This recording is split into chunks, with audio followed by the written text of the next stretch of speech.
These players became legends for their incredible careers.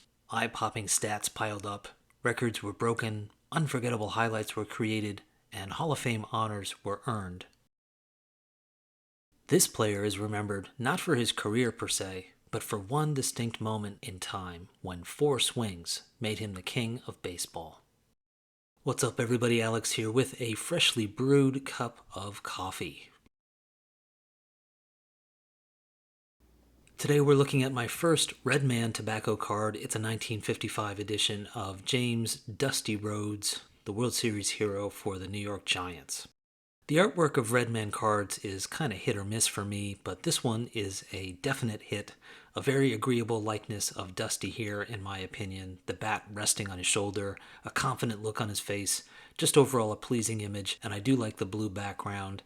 Maybe my favorite thing about this card, though, is the fact that it lays out Dusty's 1954 heroics right on the front of the card, so it really makes it a nice display piece for my New York City collection.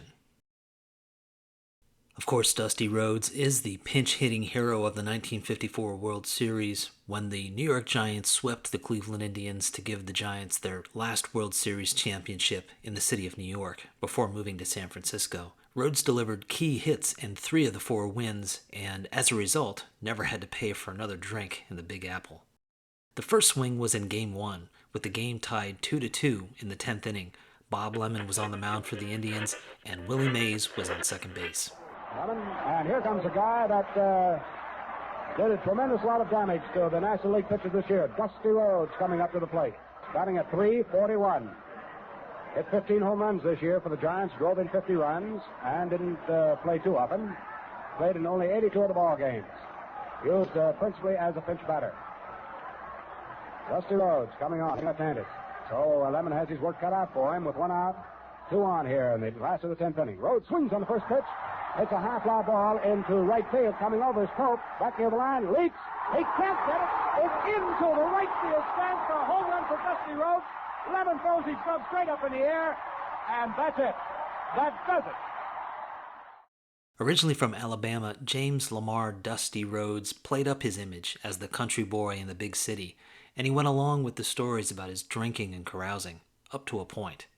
He wasn't quite the rabble-rouser that Leo the Lip DeRocher and others made him out to be, but he was down to earth. He was folksy and likable, and sure, he liked a drink or two to unwind. Like a lot of players in those days, sometimes he stayed out a bit too late the night before a game. Sometimes he had one too many drinks. It was clear he wasn't Willie Mays or Don Mueller or Whitey Lockman, but he still had something to contribute to this team, something significant. The second swing came in Game 2 in the 5th inning, when the Indians in the lead. Mays and Hank Thompson were on, and again DeRocher went to his pinch-hitting specialist to face Early Wynn. Dusty Rhodes digging in. He's a big fella.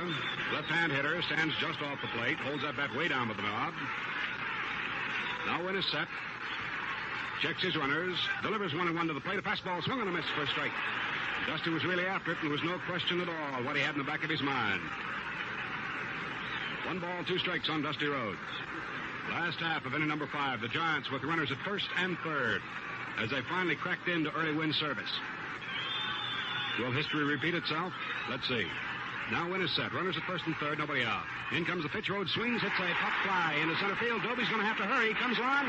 He can't get to it. It's in there for the base hit. Willie Mays comes in. There's the throw to third. Thompson slides. He's safe. Rosen throws back to Avila.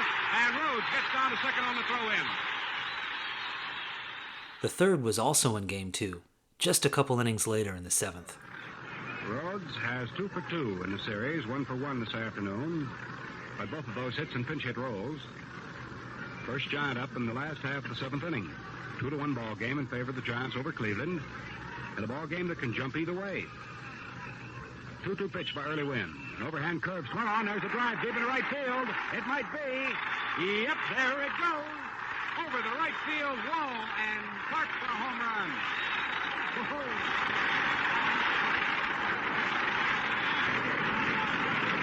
Well, you know, they said yesterday's home run by Dusty Rhodes was a cheap home run, but I got news for you. This one sure wasn't. Mr. Dudley, that was hit outside of this park. Dusty's major league career lasted just 7 years.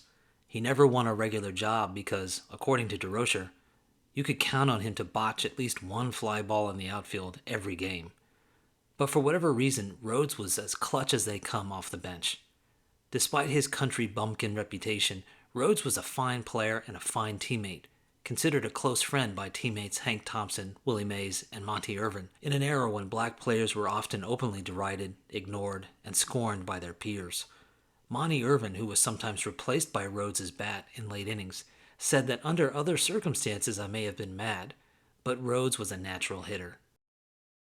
Finally, the fourth swing came in Game 3, this time in Cleveland, in the third with bases loaded. Dusty Rhodes, R-H-O-D-E-S. He'll probably stay in the ball game to play in the field. Garcia delivers to him. Rhodes swings, and it's a base hit to right field. In comes John Mueller to score the second run. Right behind him comes Sergeant Willie Mays. Thompson moves over to third. Well, there are 2 more runs batted in. Dusty Rhodes batting here in the third inning. Let's check up on this guy, Rhodes. He's still batting 1,000. That gives him 4 hits for 4 at-bats. He has now batted in 7 runs. Batted in 7 runs for the New York Giants. Rhodes saw action in the Pacific when he served in the final year of World War II. He went on a barnstorming tour of Japan, ended up playing in the Pacific Coast League, which he loved since it included free trips to Hawaii. Eventually quit drinking and smoking when he said he learned that you don't have to be loaded to have fun. But none of this would ever come to match that single triumphant season when he was a devastating hitter, and those 3 autumn days in 1954 when 4 swings made Dusty Rhodes the king of baseball. I ain't much of a fielder, and I got a lousy arm, Rhodes said, but I sure do love to whack at that ball. Well, that's it for this one, guys. I really appreciate you watching and liking and commenting. It really does mean a lot to me, and I sure do look forward to the conversations that follow, so keep those coming. Take care, everybody, and I'll talk to you all soon.